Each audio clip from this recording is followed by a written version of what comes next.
School for me was always around surviving. Who was at home when you got home? Who was the adult? All the teachers were from the country. I mean, nothing against people from the country, but they just didn't get us. The education didn't represent my reality. I always felt like I wasn't getting it. I didn't pick things up as easy as everyone else. I wasn't stupid, far from it. I just needed to explain more. The teacher got bored. He used to tell me to stand in the corner, in the bin, because I was rubbish. I always knew what was what. I just could never articulate it. I could articulate it with violence. I think I was 13 when I ran. I started to get into a lot of trouble, involved in gangs. I went robbing, drinking, whatever. All I know is self-taught. I'm like a sponge. I pick up things. I pick up everything. Legal stuff from being in court, solicitors. I pick it all up. I suppose if someone had recognised my abilities back then, things might have been different. I went to school in prison to get out of doing laps of the yard, or because it was raining. I'm not being talked down to. I'm actually being talked to. I started subjects like social studies and loved it. There was a word on the board: social stratification. Within 5 minutes of the teacher explaining the word, I knew. That's how I ended up in a corpo flat.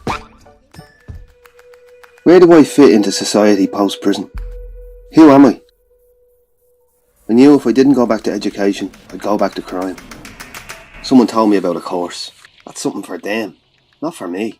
I'm an ex-prisoner. There's people who deserve it more. I've no college graduates in my family, not even extended family. They're not going to be interested in someone like me, in and out of prison my whole life, on heroin, crack. No infrastructure to stay clean. No addiction counsellors in the university. People speaking a language that I didn't know what it meant. Education had taken the compassion from these people and they hid behind complicated language. Language holds power, so I had to learn this language. But it was exhausting. Traumatised from being a prisoner, an ex-addict, but no help available. I couldn't even use a laptop. If there had been a prison liaison officer in the college, I'd have gone and spoken to him.